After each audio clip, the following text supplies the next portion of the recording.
Pag-usapan natin, tatalakay sa mga kaganapan sa ating lokalidad. Pag-usapan natin, hihimayin ang mga usaping umiiral sa bawat pampublikong tanggapan. Makinig na at pag-usapan natin, Lunes hanggang Biyernes, alas 7 hanggang alas 8 ng umaga. Kasama ang inyong kaibigan Arnel Avila. Pag-usapan natin.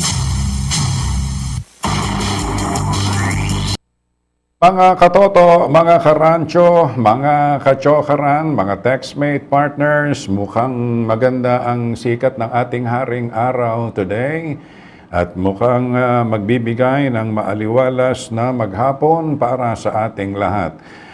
Takomos, mga katoto. Okay? Ito po muli at bumabati sa inyo at nag-aanyaya. Samahan niyo po kami sa kabuuan hanggang mamayang alas 8 dito sa ating ginagawang regular na paghahatid ng mga balita at impormasyon at mga pagtalakay sa mga kaganapan dito sa ating lokalidad. Dami tayong pag-uusapan.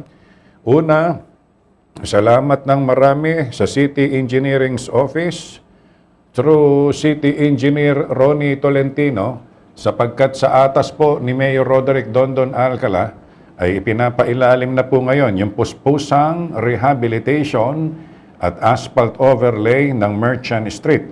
Mamaya susubukan nating ipakita yung sinasagawang rehabilitation and asphalt overlay sa nasabing pangunahing lansangan sa lungsod. Ilan sa mga magandang balita rin natin na nakalap kahapon at nais nating ibahagi today, accordingly, nasa ngayong Mayo, ngayong buwan ng Mayo, tayo ngayon ay anong petsa tayo? May 6. Okay? Within this month of May, ito magandang balita, 1 to 2 million doses ng AstraZeneca parating ngayong Mayo. Pagkatapos nito, 1.3 million doses ng Pfizer padating din ngayong Mayo. Yung initial 193,000 doses ng Pfizer padating next week, May 11. Sana, magandang balita, no? Pero sana, yung mga local government unit outside Metro Manila or National Capital Region, kasama ang lalawigan ng Quezon at lungsod ng Lucena, sana'y makabahagi dito. Na? Para naman tayo rito sa atin sa lungsod, sa lalawigan ng Quezon, at least kahit papaano, di may mabakunahan naman sa atin. Okay? Sa ngayon, sabi ng Department of Health, nasa 2 milyon na ang nabakunahan. At take note, iba yung vaccinated sa fully vaccinated. Kung nasa 2 milyon na yung nabakunahan, inamin din po ng Department of Health, nasa 300,000 pa lang ang fully vaccinated. Ayan po ay kahapon, so kulang na kulang pa rin. Lalo higit, yung mga bakuna nagre-require ng 2 doses. Kinakailangan 2 turok. Kung 2 milyon yung nababakunahan, 300,000 pa lang yung fully vaccinated, yung nakadalawang turok na. Okay? So ilan yan sa mga pag-uusapan natin. And of course, yung congratulations natin sa ating kababayan na si Police Lieutenant General Guillermo Gilor Eliazar, na itinalaga po bilang bagong PNP Director General. Malaking karangalan po yan dito sa ating lalawigan ng Quezon sa Kabungan sapagkat ito si General Eliazar mula po sa bayan ng Tagkawayan. Okay?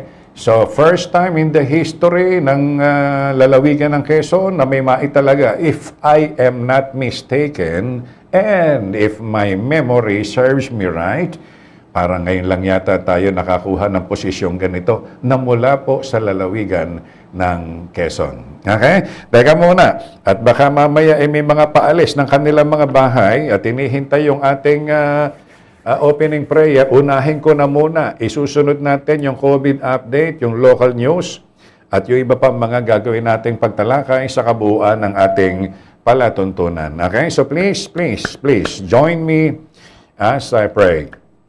Magandang umaga po, aming Panginoong Diyos. Salamat po sa iyo sa araw na ito, sa mga oras na ito, at sa pagmulat po ng aming mga mata, ay naghudyat po muli ito ng panibagong pag-asa para sa amin. Lilipas po ang maghapon, dadako po kami kung saang lugar. Sana po gabayan ninyo kami at mailigtas ninyo kami sa anumang uri ng kapahamakan. Panginoon naming Diyos, amang nasa langit, maaring sa mga oras na ito ay nagtataglay po kami ng mga karamdaman na suliranin sa aming mga buhay. Sana po ay hipuin ninyo kami at maibsanawa ang mga nararamdaman naming ito. Gayon din po naman patuloy din po naming hinihiling at itinataas sa iyo ang katuparan po ng aming mga kahilingan. Turuan niyo po kami na maging magaling pa sa aming propesyon at sa aming paghahanap buhay. Subalit ang higit sa lahat, mas turuan niyo po kami na kami ay maging mabuti. Ang lahat ng ito ay samot dalangin namin sa pangalan po ng iyong anak na si Jesus.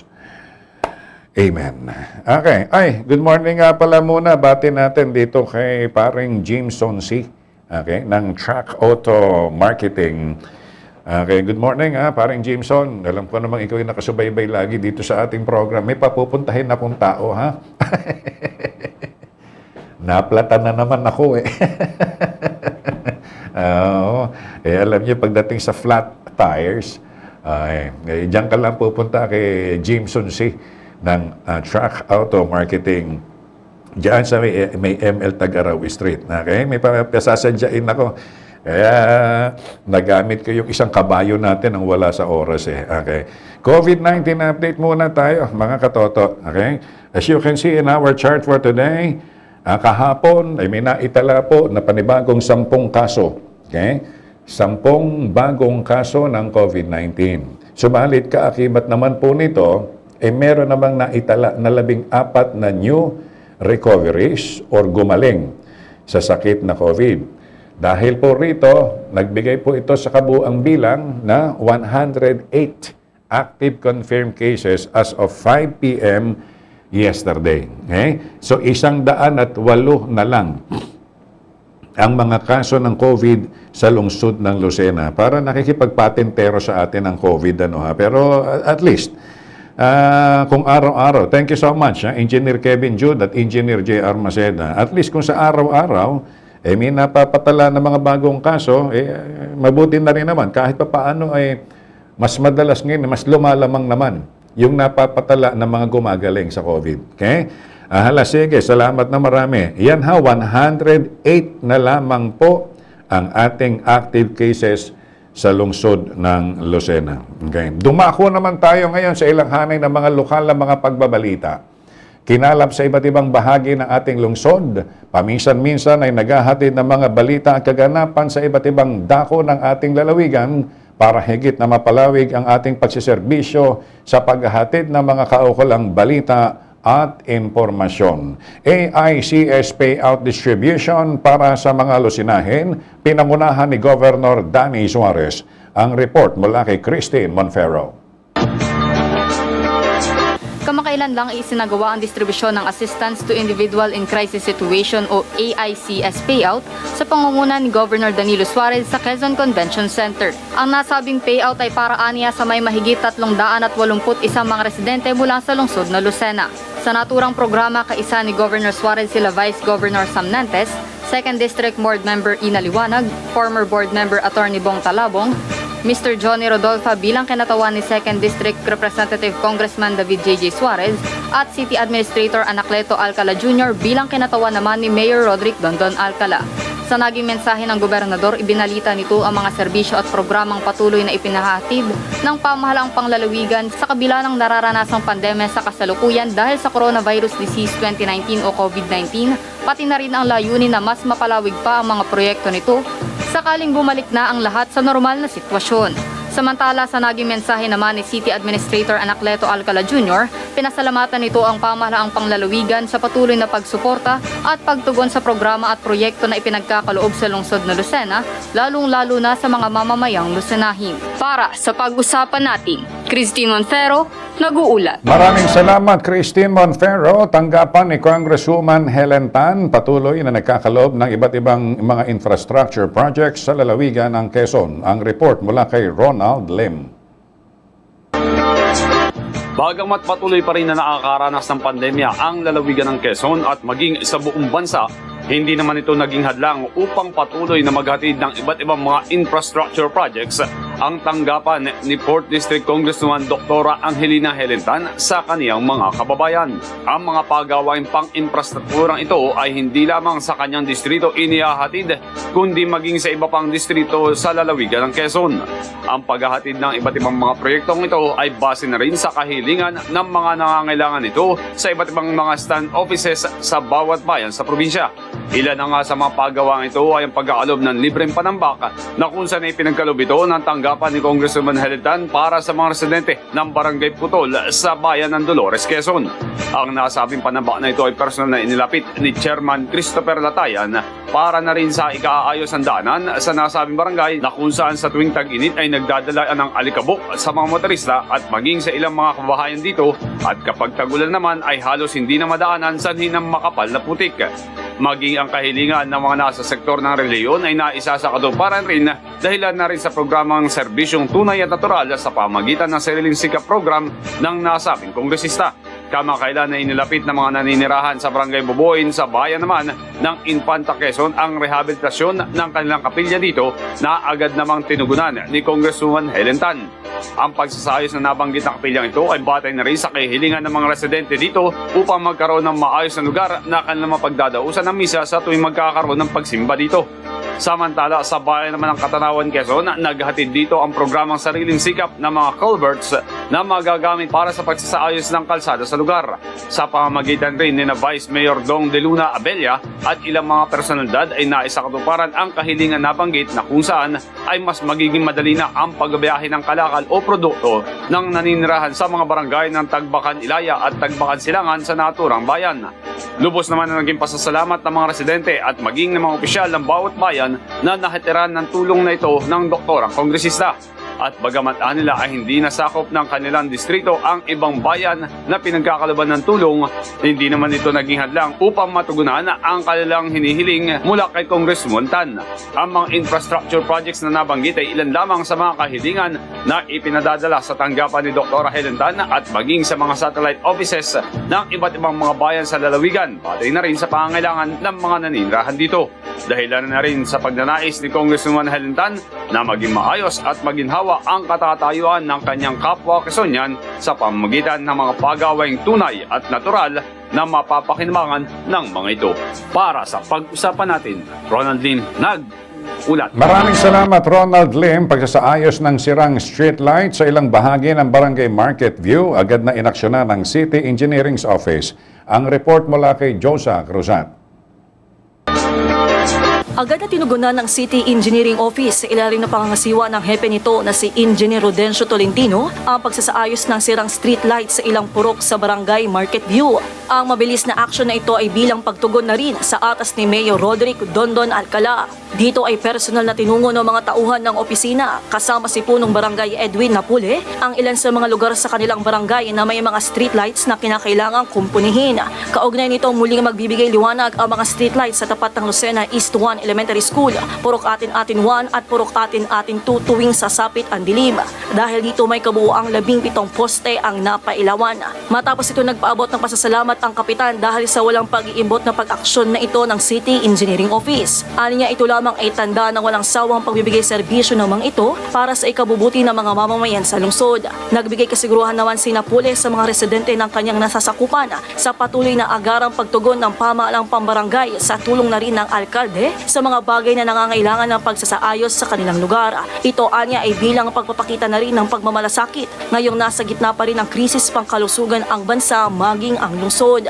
Iba yung pag-iingat ang muling ipinaalala ng punong barangay sa mga market viewin upang tuluyan ng mawaksi ang banta ng COVID-19. Para sa pag-usapan natin, Josa Cruzat nag-uulat. Salamat, Josa Cruzat. Clean Up Drive isinagawa sa Barangay Gulang-Gulang. Alamin natin ang detalye ng balita mula naman kay EJ Bagnes. Nagsagawa ng cleanup drive ang miyembro ng Sangguniang Barangay Gulang-Gulang kamakailan. Ang programang ito ay mula sa inisyatibo ni Kapitan Narfil King Adbrencillo sa pangunguna ng Committee on Solid Waste Management sa pamumuno ni Kagawad Norma Pumida at ng Solid Waste Management Coordinator na si Ronald de Guzman, gayon din ilang mga opisyales ng kanilang lugar.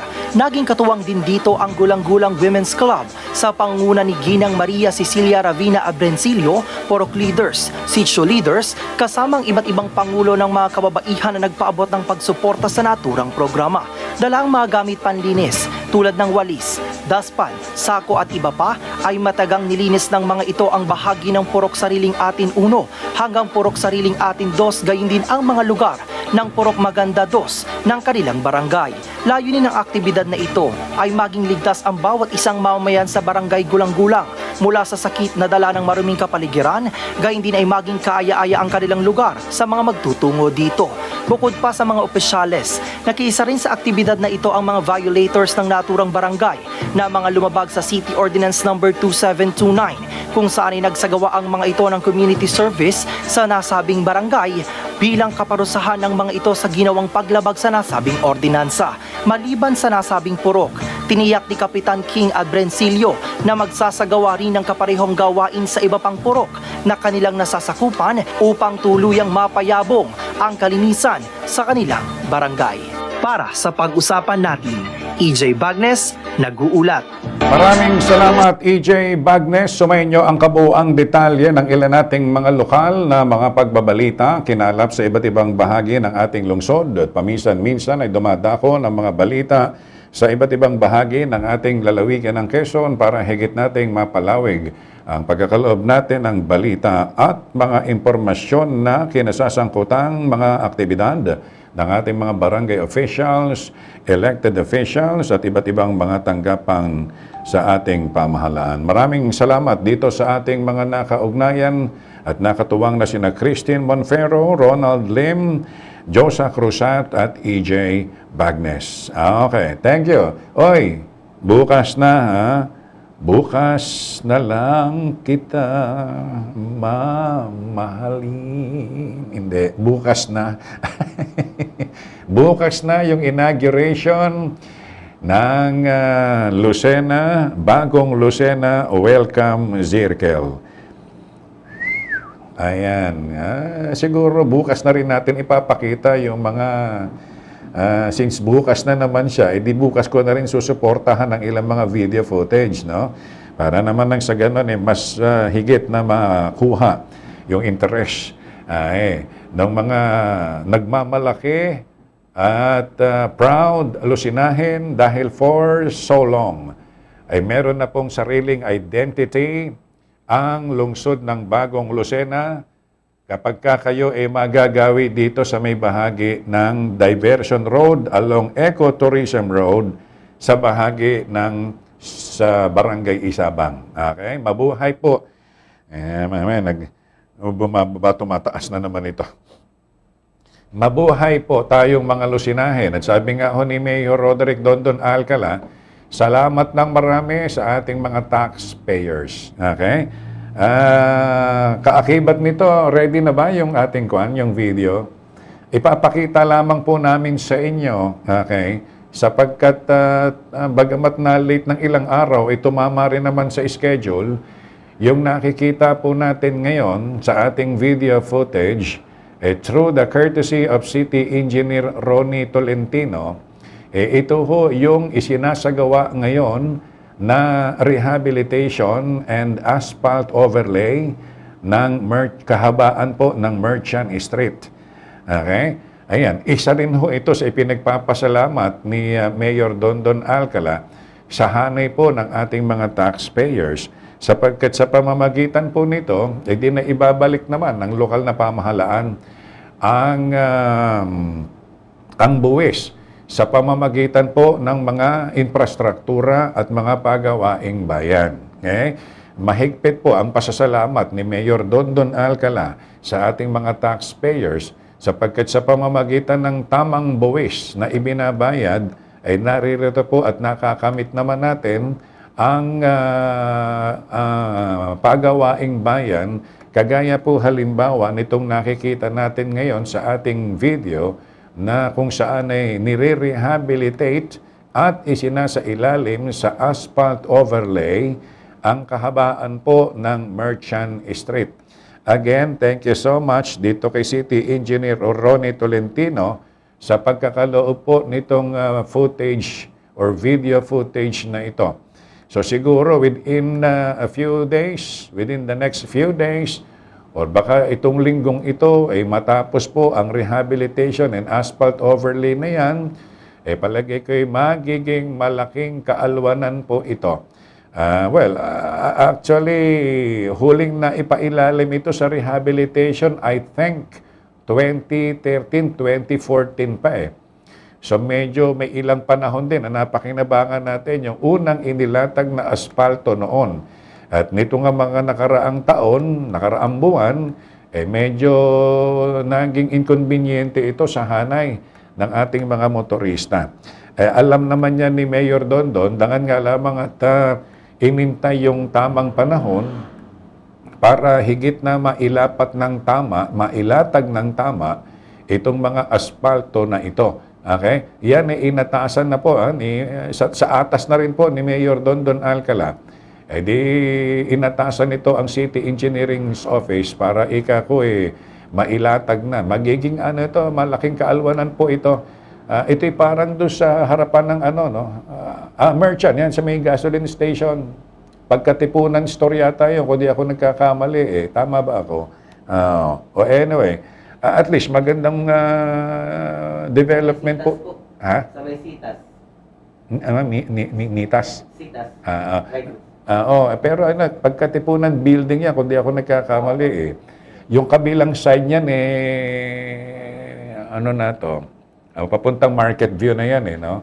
Anyway, sige Salamat po ng napakarami sa City Engineering's Office sa pagtalima dito sa atas ni Mayor Dondon Alcala na maipailalim sa rehabilitation and asphalt overlay ang bahagi po ng Merchant Street. Nung ilang araw kasi kinayod na po yan Siyempre, para isang trabaho na lang, kinayod muna at parang tila yata kagabi nagsimula yung paglalatag naman ng asfalto. Okay? Maraming salamat. Magandang development ito. Doon sa hanay ng ating mga motorista. Halos sabay-sabay yung bahagi ng Isabang, lungsod ng Lucena, mahabang portion nito na isagawa na yan ng DPWH. Wala na hindi na, awan ko, nabago na sistema ng DPWH, wala na nagbibigay ng balita sa atin, hindi katulad ng mga unang panahon, DPWH. Pagkatapos, yung bahagi ng ML Tag-Araw Street, okay, simula ML Tag-Araw, corner Quezon Avenue, hanggang doon sa may Quezon High, na i-rehabilitate na rin po ito, na i-asphalt overlay na rin ng DPWH din, Second Engineering District. Yung kahabaan ng Quezon Avenue, na ipailalim na rin ito. Itong sa may Red B, Ibabang Dupay, hindi ko lang alam kung may schedule din para sa rehabilitation. Ito namang Gomez Street, Gomez Street. Nevertheless, sa part ng Diversion Road, simula doon sa may kanto ng ecotourism, hanggang dito yata sa may Queen Margaret Hotel. Kung di ako nagkakamali, mukhang asphalt overlay na rin. Siguro, yung mga natitirang bahagi na sakop ng Lucena para doon sa asphalt overlay, siguro kapag natapos na yung mga road widening project. Okay? Sa ngayon, sa nakita natin, mukhang nandoon na sa may Metropolis patungo na doon sa may Metropolis Subdivision yung road widening para ma-realize yung tamang lapad ng karsada para both lanes ay magiging 4 or 5 lanes each. Hindi ho yung nagkakasalubungan at nagkakalituhan kung anong linya yung gagamitin. Sana maging mabilis lang yung rehabilitation. Pag natapos ito hanggang doon sa may Talipan, na ma-widen yung ating mga karsada na yan sa highway, baka siguro tsaka palang uli lalatagan ito ng asfalto ng DPWH. Iba pa rin sadya pagka-asfalto yung tatahakin mo Napaka-smooth ng takbo ng iyong sasakyan. Lalo't ikaw ay biyahero, alam na alam mo yan. Kung kapag ka ikinananakbo sa simento at kapag ka ikinananakbo sa asfalto. At least, thank you so much. Maraming salamat. Magandang development ito. Again, ganon din ang ipinapahayo na pasasalamat ni Kuya Mark Alcala at ni Konsihal 3rd Alcala sa mga taxpayers ng lungsod ng Bagong Lucena. Babalik tayo sa second half. Makalipas po lamang ang ilang mga paalala. Uy, Ken! Coffee? Thank you, Eric, pero meron na ako nito eh. Mark Cafe. Ano ba yung Mark Cafe na yan? Ito yung coffee na healthy na, may sarap pang natural. Ang Mark Cafe 5-in-1 plus 1 Coffee Mix. Ang kape may natural na sanggap mula sa pinagsama-samang herbal extract. Kaya para sa kumpletong araw, mag-Mark Cafe ka na. Oh, pagod na kayo, no? Sabi ko naman sa inyo, mag-Mark Cafe na kayo. Iba na yung masustansya na, may sarap pang natural. Mark Cafe, ang sarap ng natural. Niyakap natin ang pagbabago at tinutol ang tanikalang pumigil sa pag-unlad ng Lucena. Sinubukan nating maramdaman ang paglalahad ng mga programa sa malumanay at walang pananakot na pamamaraan. Sama-sama nating ibinangon ang bagong Lucena sa pangungunan ni Mayor Dondon Alcala. Ito na ang tamang panahon para ituloy ang higit na kaunlaran at pagbabago. Kayang-kaya basta't sama-sama. Bangon para sa bagong Lucena. Bagong Lucena. Pilipinas kong mahal, akay ang pananampalataya sa may kapal.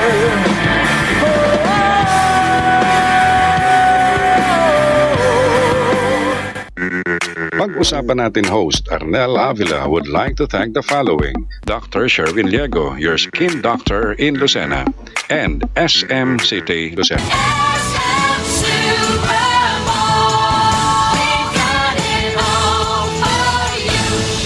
Pag-usapan natin kasama ang inyong kaibigang Arnel Avila. Pag-usapan natin. Kanina, during the break, meron tayo mga na-receive na mga mensahe through text message na sila daw pala naman din nakapagpakuha na ng picture doon sa welcome circle. Parang yung ipinadala lang sa atin dito nung isang araw, no? Habang nagpo-program tayo, may nag-send sa atin ng picture na nandoon sila sa welcome circle. Salamat po at kagaya ng binabanggit ninyo, proud kayong lusinahin. Very good, very good. At anito, napadaan ako dito sa bagong gawang daan. Panawagan po sa mga truck na 6 to 10 wheeler, bagong bypass. Oo nga wala kasi naggagwardya doon. Ang alam ko, hindi pa naman siya officially open sa motorist. At niraransak na ng mga heavy vehicles. Teka muna, happy birthday muna dito sa mga sumusunod na nagdaraos ng kanilang birthdays today.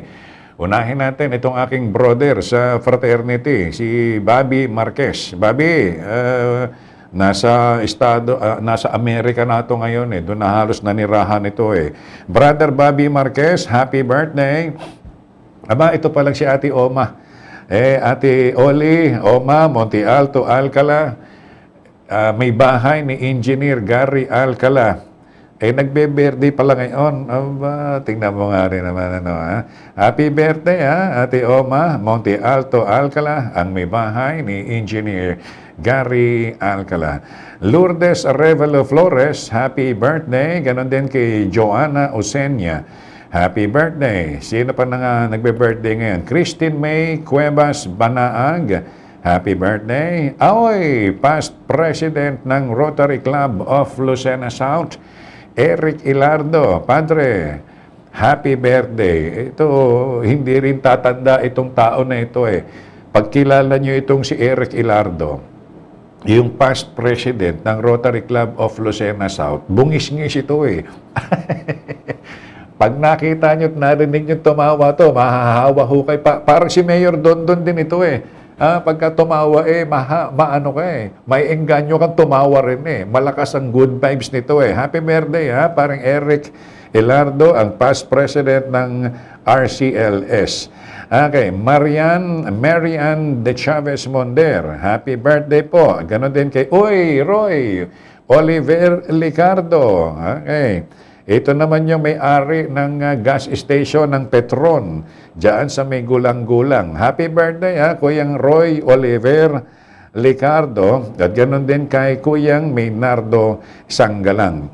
Si Mr. Maynardo Sanggalang, ito naman yung may malaman siyang bahay. Ano nga yung sa may Better Living Subdivision papasok? Puerto del Mar.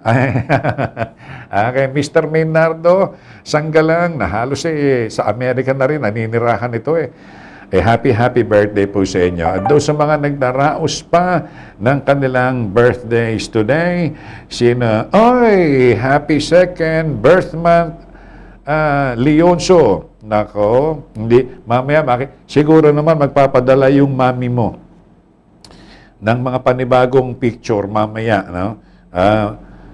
Yung kasing gulong naplate. Kaya kay Windang kaninang umagang-umaga doon sa aking apo, nakakadalawang buwan na pala, no? Bilis ng panahon, okay? Happy second birth month, Leonso. We love you from Daddy Joner, Mami L.A., Wowo, and Mamita Tess. Sige, thank you. Maraming salamat. Balikan ko lang itong pakisuyo na nga rin sa bitak na. Siya ay sayang naman po, hindi pa regular na bukas. May bitak na kaagad. Sino kontraktor niyan? Ngayon ang masaklap, no? Hindi pa officially open. Totoo ba yan? Saan part yung sinasabi niyong bitak at kukunan ko ng video? Sabihin nyo nga sa akin, saan lugar yan? Ako na may madalas ding dumaan dyan ngayon. Pagka ako'y papunta ng Padre Pio Shrine, sa Santo Tomas, hindi na ako dumadaan ng bayan Diyan na ako dumadaan sa bypass. Makalampas ng Escola Bambino, at least mga 200 meters after Welcome Circle, pwede ka nang kumanan doon. May bitak na ba? O sinong kontraktor niyan? Malapit yung kontraktor niyan. Hindi pa nabubuksan officially, may bitak na kaagad. Baka mamaya mas malamang baka mas lamang ang buhangin niya kaysa semento. Pagkatapos baka mamaya sa halip na bakal kawayan ang ginamit. Sayang naman, no? Kaya nako yun yung ikinaiinis din natin, no? Katulad halimbawa niyan, maglalatag ng asphalt mag-road widen ang DPWH. Nanonotice niyo ba ito? Napapansin niyo ba ito, mga katoto? Magro-road widening. Sementado na. Planchado na pareho. Tapos mausisa mo, bukas makalawa, may naguhukay na naman. Kable naman. Kagaya dito halimbawa sa may bahagi ng diversion road.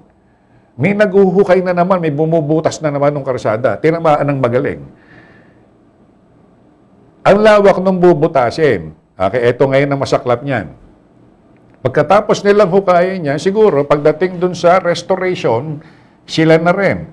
Siyempre, kumuha ng permit niya sa DPWH. Pagdating sa restoration, yung kung sino man yung, ewan ko kung sino yung nag-uhukay dyan sa may bahagi ng diversion road. May malaking makinarya at malalaking tubo na ibinabaon sa lupa Okay.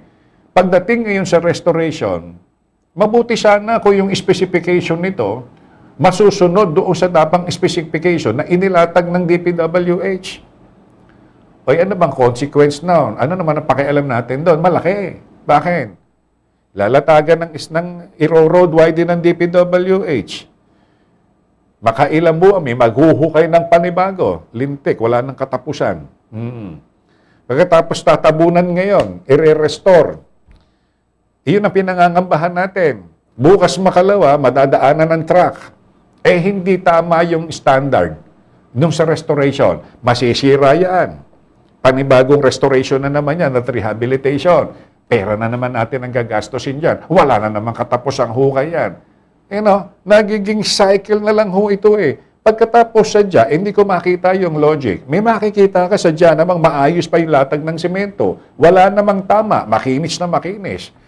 Hindi ba pwedeng i-spare na laang yan? Hindi. Isasama pa rin doon sa huhukayin Panibagong gastos na naman ito. Sa atin na naman mga taxpayers kukunin yan. Okay. Ngayon, ito, babalikan ko lang. Kung sino man po itong nag-text, di nga. May bitak na kaagad yung bypass road. Hindi pa officially open. Mukhang ita-timing pa yata sa malapit na eleksyon ito Wag naman sana, no? Wag naman sana. Okay, anyway, sige, thank you so much. Kung pag makikita natin ito, kung saan man yan, naku, ewan ko lang sa inyo. Okay, papasadasan po natin yan. Sige po, pasasalamatan ko lang. Okay, yung mga nakirami po sa Nanay Maria Yap. Okay po. Ay, may condolences nga po pala, ha? Isa sa mga listener ko yan, si Nanay Maria Yap, ay nabalita natin, sumakabilang buhay na rin. Okay? Sige po. Ngayon, kagaya ng binabanggit natin, again, congratulations dito kay ngayon, dating nakasama ko to sa picture Bagamat hindi naman natin, ano itong tawag nito? Kaumpugan ng baso madalas, itong si Lieutenant General Guillermo Eleazar. At least, ako ho, mula sa lungsod ng Lucena, sakop ng lalawigan ng Quezon, masarap sa pakiramdam yun Yung mababalita mo, ang hinirang na bagong Director General ng Philippine National Police ay mula ho rito sa ating lalawigan ng Quezon. Mayabang na tayo ho noon. Nakakapag-produce tayo ilang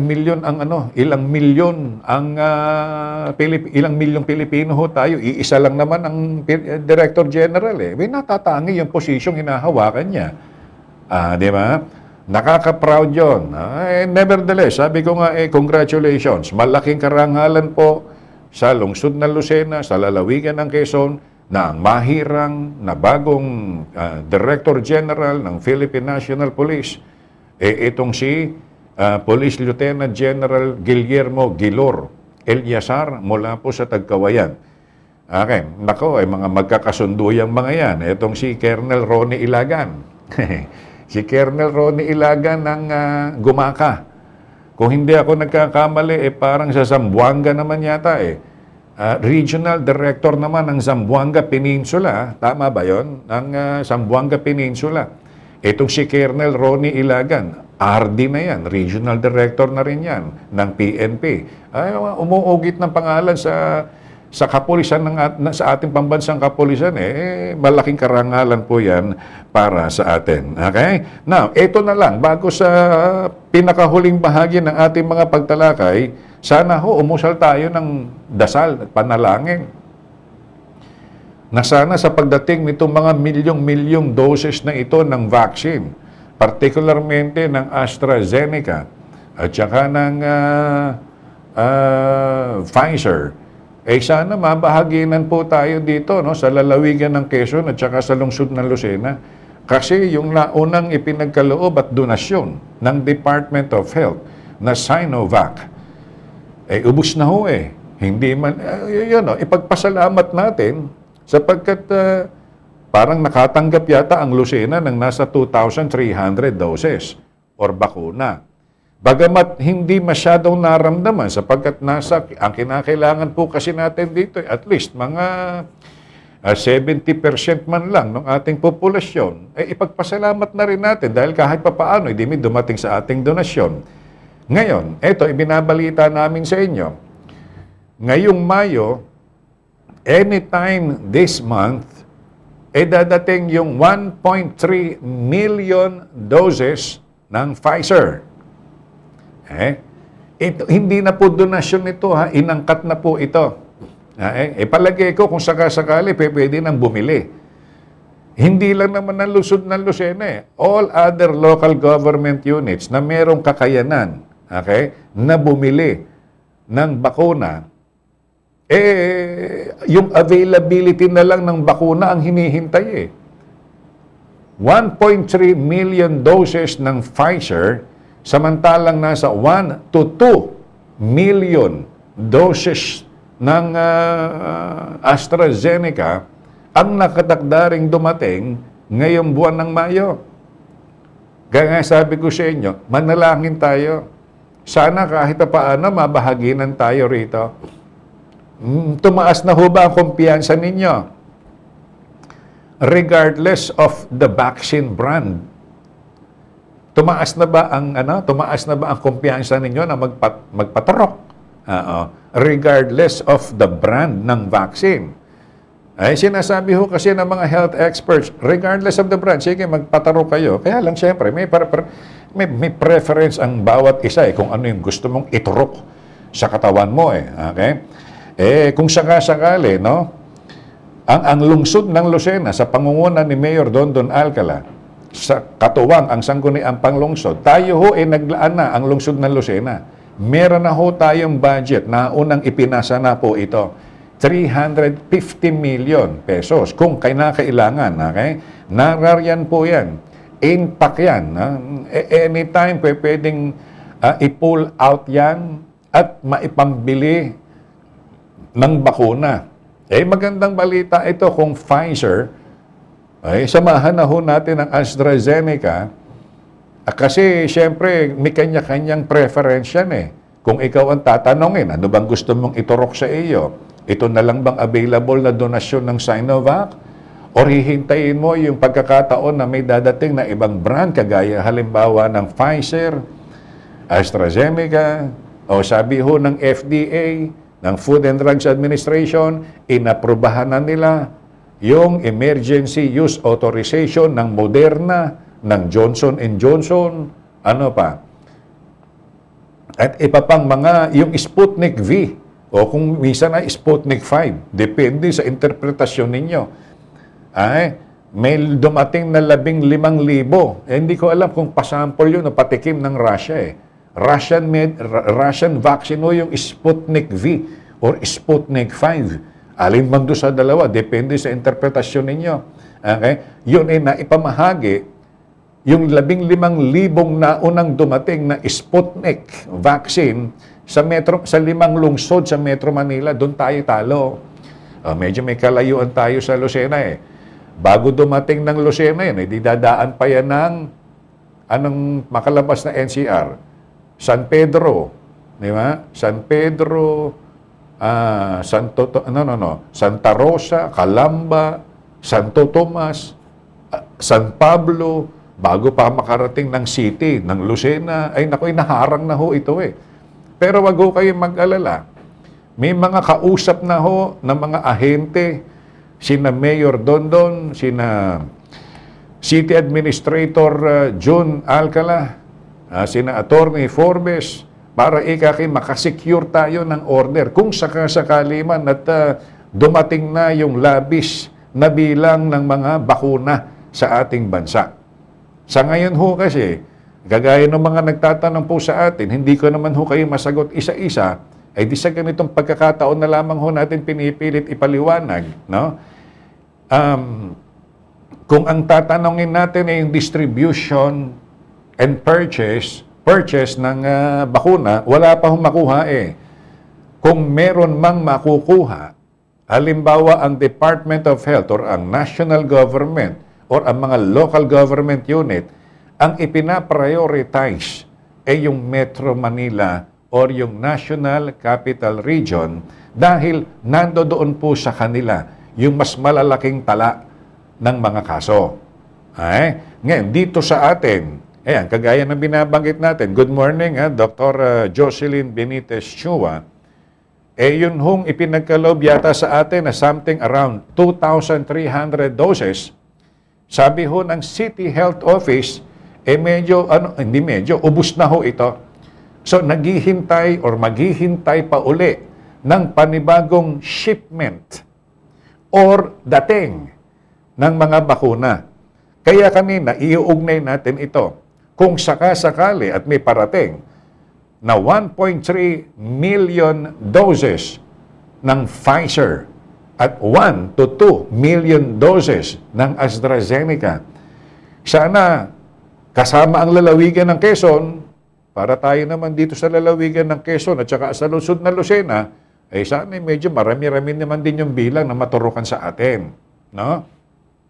Kasi malapit din tayo sa Metro Manila We are just about 3 hours drive away from NCR.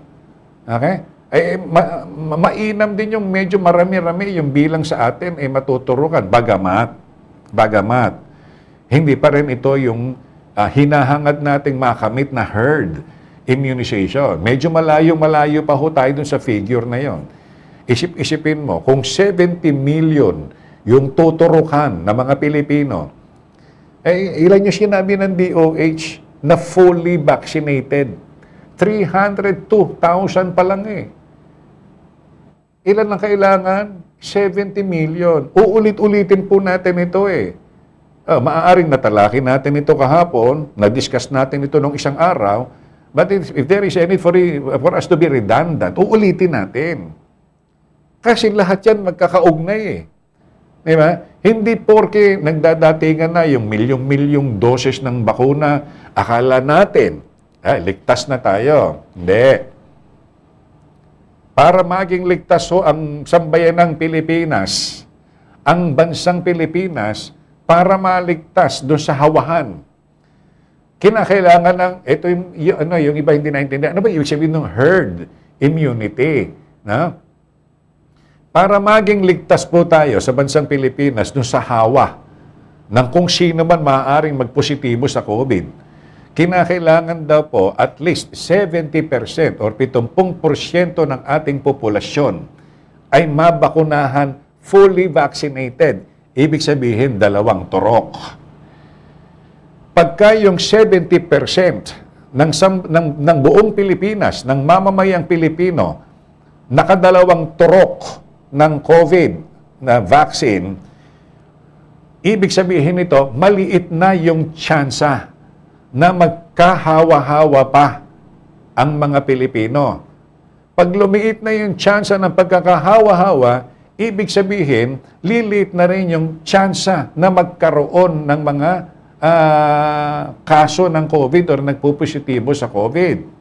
Ang problema, bago natin ma-achieve yung herd immunization, dahil ngayon sa control ng pagbili ng bakuna na kinokontrol ng mga mayayamang bansa, na pag-iiwanan naman ng katulad natin na nabibilang sa kategorya ng third world country.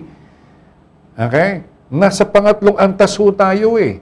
Hindi tayo yung mayamang bansa kagaya sa Europa at saka sa America and all other Asian countries. Kawawa ho tayo eh. Now, anong bottom line? Yun, doon pa rin ang bagsak ho natin eh. Until such time na ma-realize natin na 70% ng populasyon ng Pilipinas ang naturukan na fully vaccinated, doon pa lang tayo medyo magiging at ease. Ano ibig sabihin ng at ease? Sa pakiramdam natin ay medyo wala yung pangamba na. Bakit? Kasi 70% na ng Pilipino naturukan na eh. Siya ngayon, mga katoto, 302,000 pa lang. Ilan ang populasyon ng Maynila? Ilan ang populasyon ng Quezon City? Ilan ang populasyon ng mga pangunahing lungsod sa National Capital Region? Milyon ho eh. Diba? Sa Quezon City na lang, nasa 1.2 million na yata. Quezon City pa lang yun eh. Pagkatapos, ibabalita, malalaman natin, batay sa batay sa figure na inilabas ng Department of Health, 300,000 plus pa lang yung fully vaccinated. Pag sinabi mong fully, uulitin ko uli. Huwag niyong uumayan. Pag sinabi mong fully vaccinated, ito yung nakakadalawang turok na. Ang layo pa ho natin, mga katoto. Di ba? Dumating man itong mga milyong-milyong ito. Idodouble mo yung numbers niyan eh. Kasi maliban sa Johnson & Johnson, siya lang yata yung isa lang ang turok ang require eh. Ang nire-require ng Johnson & Johnson, isang turok lang eh. Single dose lang ang Johnson. Hindi katulad ng iba, puro lahat yan, 2 doses. Lahat yan, 2 ang turok. Kung dumating man yung 1 milyon ng Pfizer, di para sa pang 500,000 na katao lang yan. Bakit? Kasi kung magpapaturo ka ng Pfizer, first dose mo ay dapat yung second dose mo, Pfizer din. Di ba? Ay mahirap naman yata yung magpapaturo ka ng Pfizer. Pagkatapos yung second dose mo, Sinovac. Ay baka mamaya maglaban yun. Iba pa rin yung isang brand na gagamitin mo sa iyong katawan eh. Bakit daw at least kung sakali man, ang laki ho ng protection ng bawat isa sa atin kapag kayo ay vaccinated. Okay? Napansin ko po ay may mga LED lights na po na nagbibigay liwanag sa kalye. Okay, hindi ko po alam. Pakisuyo na lang. Pakitanong na lang po sa inyong barangay. Okay? Research na lang po natin. Thank you ha. Maraming salamat po. Okay. Meron pa tayo mga babanggitin dito. Sandali lang ha. Isa-isahin po natin. Good morning. Magandang umaga po. Isa-isa natin ito. Ayaw Yun! Sabi ko na eh. Lockdown po kami dito. Pinasok na po kami ng Indian variant. Saan? Singapore. Naka-lockdown daw po ngayon ng Singapore kasi napasok na rin ng Indian variant. Patay tayo dyan. Sa report kahapon, sa balita kahapon, may nakapasok din sa Pilipinas na 6 na pasahero galing din ng India. Ano ba to? Bakit hindi kinokontrol? Ganyan-ganyan yung nangyari sa atin sa China eh. Binaliwala natin yun. Akala natin, sasampalin lang yung virus eh. Ayun. Nagkawindang-windang tayo until now. Thanks for the birthday greetings. Thank you so much, Pangulong Eric Elardo. Good morning, Kapitan Arnel Magbanlak. Kumusta ka na po? Okay, prayer lang at lang kayo makakaraos lahat doon sa maaaring pinagdadaanan natin ngayon sa ating haibu. Maraming salamat, Brother Elmar Reyes, paring Boboy, Maring Alice Ong ng St. Peter Hardware. Sino pa? Jen Cabal sa Manalo, paring Oni Ong, George Ojales, Ray Consol, Marisa Reyes, ating Felisa Tan. Kanina binanggit natin si Miss Marica Rojo. Magandang morning, Miss Lilibet Azores. Watching from SM City, Lucena. Agap lagi ni Ma'am Lilibet, Arthur Boy and Eliazar, Ellen Baltasar, Nelson Antenor, paring Dr. Jose Albert Gabatin. Maraming salamat, Teacher Amor Macala Alcantara. Sige, bukas susubukan nating ipalabas yung ilang mga video footage or video presentation nitong iinagurahan na welcome circle ng bagong Lucena. In the meantime, tayo ho ipansamantala muna magpapaalam. Babalik na lang tayo bukas nating oras, alas 7. Ang bilis ng araw, Huwebes na po. Bukas, Biyernes na ulit. Ito po ang inyong gwapong kaibigan na si Arnel Avila. Again, always remember that every day may not be good, but there is always something good in every day. Pray, hope, and don't worry. Be a blessing to everyone. Good morning. Pagpalain nawa tayo ng ating po may kapal.